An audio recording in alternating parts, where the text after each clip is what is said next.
Yawwa mai gida, a matsayinka na matashi wace irin shawara zaka ba matasa masu tasowa? Kan boye obato wallahi su koma. Cewa kai yawa su komawa mai gida. I wallahi dan ana an sake bura kasar ga.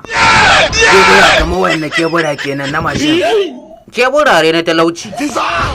Jomo matasa da wani za mu ji ga yunwa ga zahi sannan ga rashin kuɗi. Especially ma in kana soyayya, 'yan mata yanzu ba imani gare su ba. Sai ga talauci ya hana kai ta waje kana gida kana bacci sai dai ka ga flashin din yariya. An zo gurin. Sai ka yi ƙuro ka samo naira 100 ka sanya kati kana kiran yariya maimakon ka ji ta ce masoyi turo min ofe ɗinka in tura ma 2000. A'a sai dai ka ji ta ce masoyi dan turo min 15 in sai lalle.